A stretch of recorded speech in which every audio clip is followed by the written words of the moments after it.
جلیں گی علم و عمل کی شمع ہدایت النور کے ہی دم سے۔ شروع اللہ کے نام سے جو بہت مہربان نہایت رحم والا ہے۔ اللہ رب العزت کے ارشاد گرامی ہے کہ تم لوگ دنیا کی زندگی کو ترجیح دیتے ہو جبکہ آخرت کی زندگی ہمیشہ ہمیشہ کی ہے۔ اللہ رب العزت نے انسان کے امتحان اور آزمائش کے لیے پہلے اس کو دنیا میں بھیجا ہے، ایک مخصوص مقدار میں اس کو زندگی دی ہے اور اس میں دیکھا ہے کہ وہ کیسے کیا کیا اعمال کرتا ہے۔ اس کے بعد اللہ پاک نے آخرت کی زندگی رکھی ہے اور اس میں اللہ پاک اس کو اجر یا اس کو عذاب دیتا ہے۔ یہ دونوں باتیں ہمارے ایمان میں داخل ہیں۔ قرآن میں حدیث نے اس کو بار بار بیان کیا ہے کہ بھئی کہ دنیا کی زندگی چند روزہ زندگی ہے، ختم ہونے والی زندگی ہے، فانی ہے،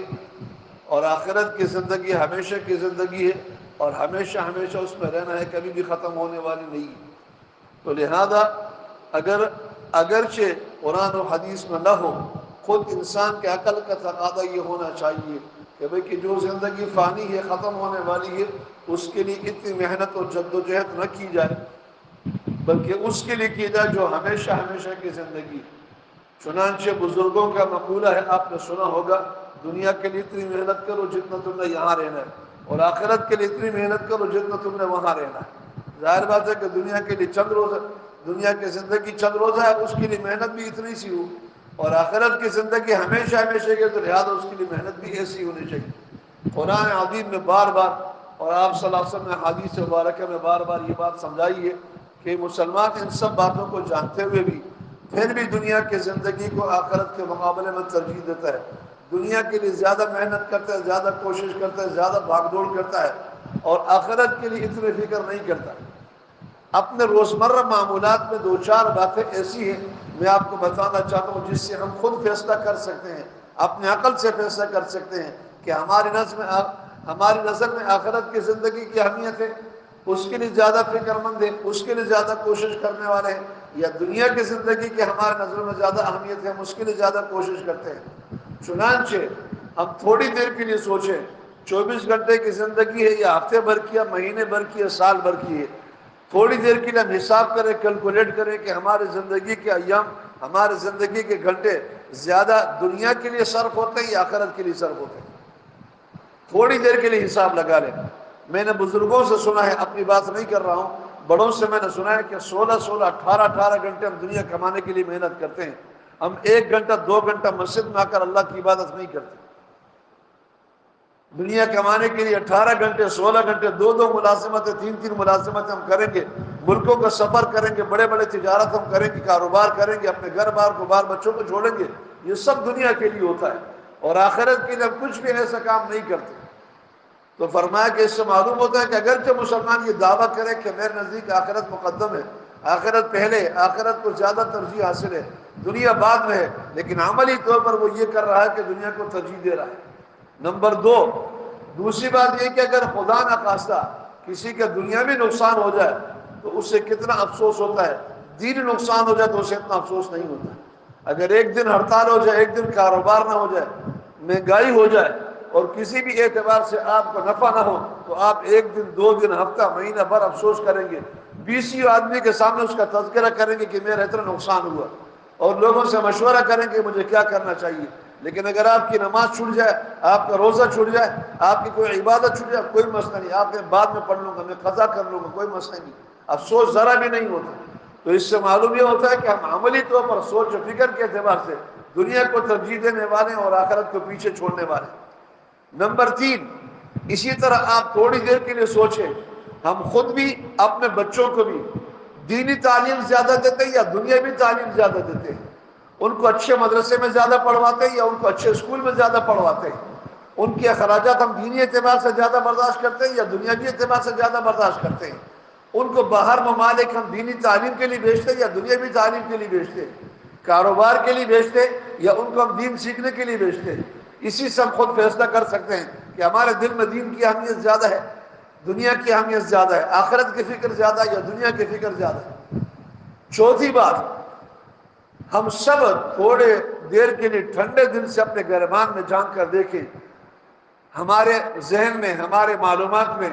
دنیا کی معلومات زیادہ یا دین کی معلومات زیادہ ہے؟ تھوڑی دیر کے لیے ہم سوچیں، ہم خود فیصلہ کر سکتے ہیں کہ بھئی کہ نماز کے شرائط، نماز کے فرائض، نماز کے واجبات ہمیں نہیں معلوم ہوں گے، لیکن دنیا کے بڑے بڑے کھلاڑیوں کے نام، فنکاروں کے نام ہمیں معلوم ہوں گے، دنیا کے بڑے بڑے ایکٹر کو ہم جانتے ہوں گے، اور اس طرح دنیا کے بڑے سیاستدانوں کو ہم جانتے ہوں گے، دنیا کی بڑی بڑی معلومات ہمیں حاصل ہوں گی، ملکوں کے، شہروں کے بڑی بڑی چیزیں ہمیں حاصل ہوں گی، کمپیوٹر کی معلومات ہمیں حاصل ہوں گی، لیکن دین کے جو فرائض، جو واجبات ہیں، جو ہم پر لازم ہے، فرض ہے اللہ کے بارے میں، اس کے بارے میں اللہ کے سامنے اس کے بارے میں جواب دینا، اس کے بارے میں معلومات ہمیں نہیں ہوں گی۔ اس سے ہم خود فیصلہ کر سکتے ہیں کہ ہمارے ذہن میں، ہمارے زندگی میں دنیا کی اہمیت زیادہ یا آخرت کی اہمیت زیادہ ہے۔ لہذا ان تمام باتوں سے معلوم یہ ہوتا ہے کہ تقریباً 90%، 95% اکثر و بیشتر مسلمان دنیا کو آگے رکھتے ہیں، وہ آخرت کو پیچھے رکھتے ہیں، اور دنیا کے لیے ہر کچھ کریں گے، ہر قسم کی محنت کریں گے، اپنوں کو ناراض کریں گے، اپنوں سے لڑائی کریں گے، لیکن آخرت کے لیے کسی کو ناراض نہیں کریں گے۔ نبی کریم صلی اللہ علیہ وسلم کی حدیث مبارکہ میں نے پڑھی ہے، آپ صلی اللہ علیہ وسلم فرمایا کہ 2 بھوکے بھیڑیوں کو اگر بکریوں کے ریوڑ میں چھوڑ دیا جائے اور وہ ان کو جتنا نقصان پہنچا سکتے ہیں، اس سے زیادہ مسلمان کے دل میں مال و دولت، دنیا کی محبت اس کے دین کو نقصان پہنچائے۔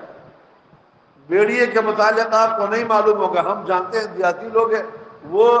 بکری کے بڑے وہ ہوتے ہیں، اس پر حملہ کرتے ہیں، ریوڑ سے اس کو چھین کر لے جاتے ہیں، اس کو کھاتے ہیں، اس کے بڑے بھوکے ہوتے ہیں۔ تو نبی کریم صلی اللہ علیہ وسلم نے فرمایا کہ جس طرح ایک بیڑیا وہ بکری کو اٹھا کر لے جاتا ہے، اس کو تھس تھس تباہ و برباد کر دیتا ہے، اس کو کھا پی لیتا ہے، بالکل اسی طرح انسان کے دل میں مال کی محبت، دنیا کی محبت انسان کے دین کو ایسے ہی تباہ کرتا ہے، ایسے ہی تباہ و برباد کرتا ہے۔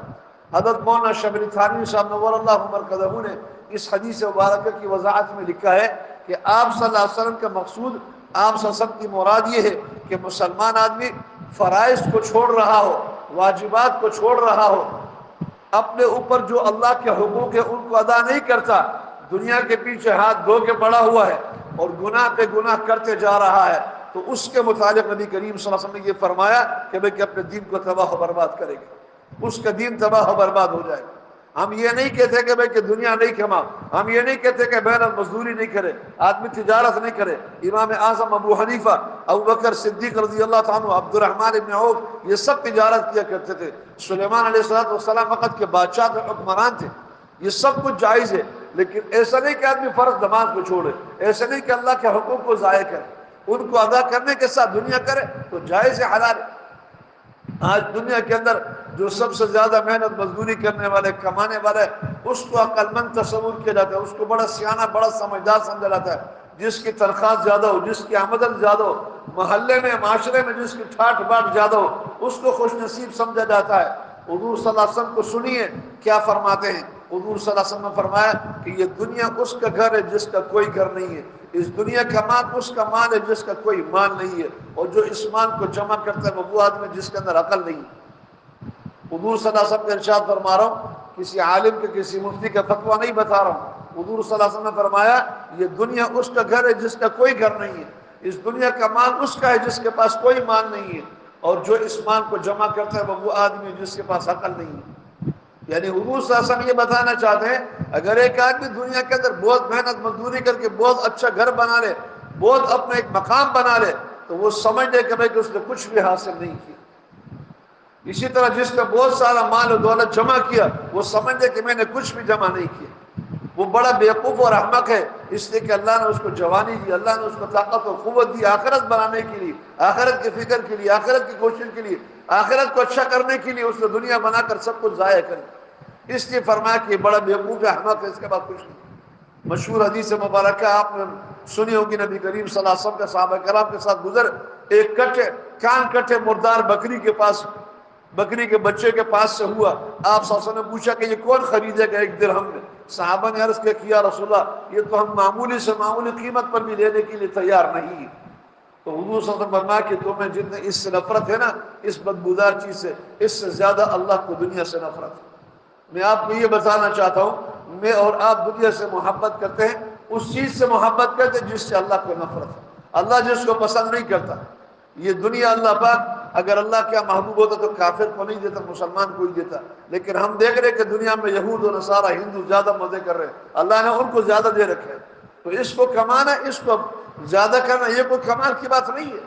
مسلمان کے لیے کمال کی بات تو یہ ہے کہ بھئی کہ اس کے بعد دین ہو، اس کے لیے محنت کرنے والا۔ میں بڑا دکھ کے ساتھ کہتا ہوں کہ رمضان مبارک کا مہینہ اور رمضان مبارک کے بابرکت رات، ان دنوں کے اندر بھی لوگ سیاسی جلسے کرتے اور ان جلسوں میں شرکت کرتے۔ کل رات کو پتہ نہیں کتنے نوجوان اپنی راتیں خراب کی ہوں گی اور جلسے میں گئے ہوں گے، اللہ کے عبادت کرنے کے بجائے، اللہ کو راضی کرنے کے بجائے، اللہ کے سامنے گڑگڑانے کے بجائے دنیا کمانے کے لیے، دنیا کی شہرت اور دنیا کے آرام اور آسائش کے لیے، دنیا کی حکومت حاصل کرنے کے لیے، اپنے پارٹی کے لیے لوگوں نے راتوں کے عبادتوں کو ضائع کر دیا۔ میں آپ عبادت نہ کرتے، آرام سے سو جاتے تاکہ فجر کی نماز، رات کو تہجد کی نماز آپ کو پڑھنے کی توفیق ہو جاتی۔ یہ ہمارے دنیا کے پیچھے باغ دوڑ ہے، آخرت کی کوئی فکر نہیں ہے۔ اللہ ہم سب کو سمجھ عطا فرمائے۔